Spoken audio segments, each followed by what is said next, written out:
Good morning, it's James. I do hope and pray this message finds you and your loved ones peaceful, thriving, and well. And I hope you have just a couple of extra minutes this morning. I want to share with you something that every single one of us has been through sometime in our life. Many of us may be going through this right now. And it's about failure. It's about faith. It's about dark nights of the soul. It's about those times when we are just tested to the deepest degree of our own belief in ourselves. And maybe even when that belief is wavering, you wonder whether or not you'll find your way through. About 30 years ago, I was in grad school. And I can't even tell you how I made it that far because it was one of the hardest 5-7 years of my life between undergrad and working different 3 to 5 different jobs at the same time. And being dyslexic and having a horrible track record when it came to academics, but I just had this passion and desire to get into grad school, to find my way through and go on to be somewhere in my life that I could be helping others. That's all I want to do. That was my purpose. Well, I was through a year plus of grad school in a 2-year program, and because I was dyslexic, because I wasn't a very good writer in relationship to grammar and spelling and punctuation, but a great writer in terms of just like pouring my heart out, my professor said, I don't think I can allow you to move through. I can't approve that you should move on and work on your thesis because I don't believe you academically have what it takes. And I was devastated. Now, let me tell you exactly what was going on that time. I was working 3 different jobs, one overnight job. The grad school I was in was almost 3-hour drive one way, and I was going there 3 times a week and then driving back in an old car that was, I swear to him, I started up, I'd say, please God, get me to my destination safely and please don't break down because I cannot afford to fix you. Well, during all that time, I was also working on giving up drugs and alcohol for the very last time, which I did, thank God. And on top of all of that too, I walked out into the corridor after being told I wasn't academically good enough. I had a grand mal seizure, literally 3, 4, 5 minutes where my books went flying. I was flailing around on top of concrete. I had scraped my face. I was bleeding. I had a slight concussion from whacking my head. And if anyone's had a grand mal seizure or witnessed it, it's a violent experience. And I'll never forget how much stress I was feeling when I left this class. And I was just feeling like my whole system wanted to just come apart. And then it did. Everything came apart. Well, when I came out of that seizure, I remember looking around, lying on the ground, and people just staring at me. And I felt this disbelief of what just happened. I felt this profound level of sadness. I even felt shame. I just felt worthless. I felt like everything was conspiring against me, and I just wanted to give up. I remember pulling my books together in my crappy old book bag that was ripped and torn and kind of pieced together. Got in my old car, drove myself all the way back, just sobbing the whole way.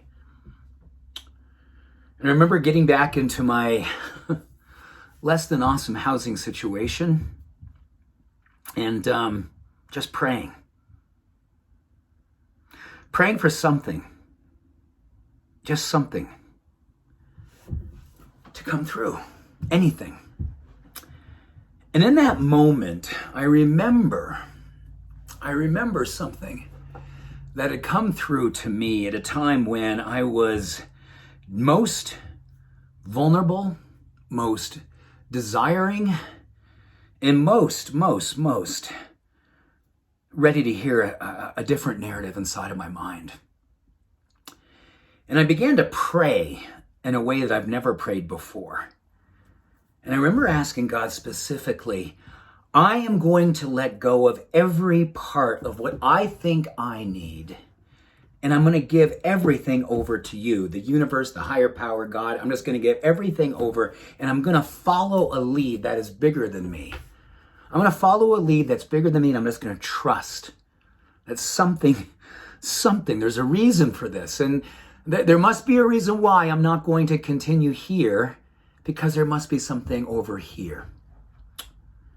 And that is when I discovered that I wanted to be a healer more than anything. But the only way I could pursue my medical education was through healing myself. And I had to begin that day to really look deep within and find all the places of shame, all the places of blame, all the places of toxicity, all the places of darkness, and I can't even tell you how many there were. Countless.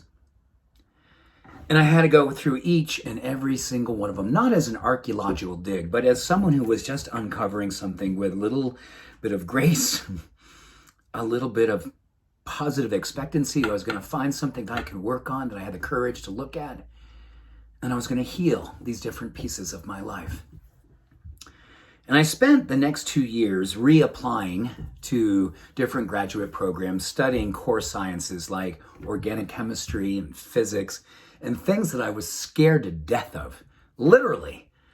But for some reason, thank you, something so much bigger than me, I found my way through those classes.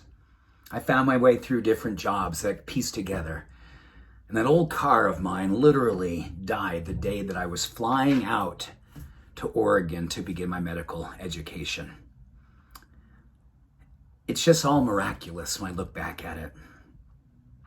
But I'm here to tell you one thing that may mean something to you. Don't be afraid to look at the spaces inside of yourself that need you to love into yourself. The spaces that you may have just kind of ostracized, you may have separated from yourself.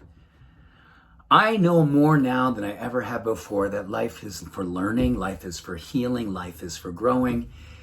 And learning and healing and growing are magical if we will take a mystical approach. Not getting it so personal that everything becomes personal, but making it so personal that you realize that you are alive to the degree that you serve.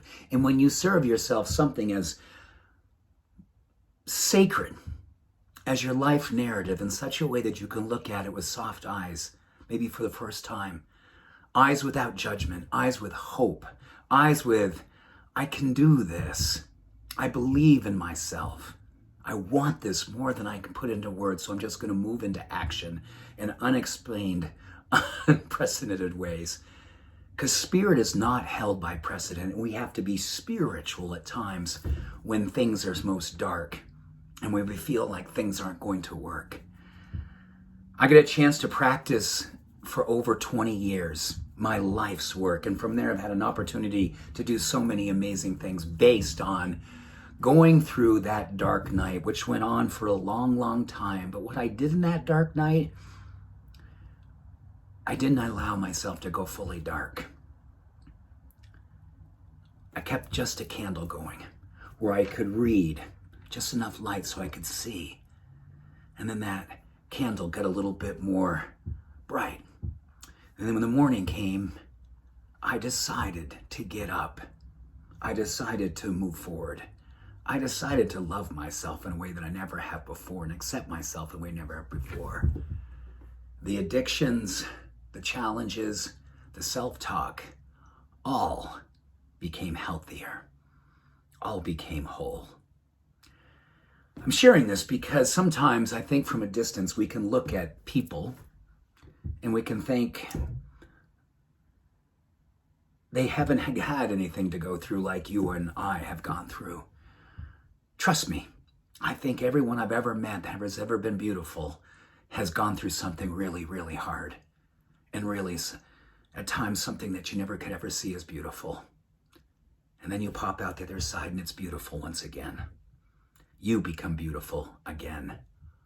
Not that you always weren't beautiful, but you saw yourself with fresh eyes, the soft eyes of hope, and became beautiful again.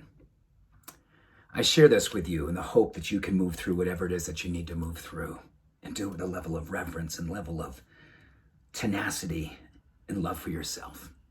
Thank you. I love you. Bye for now.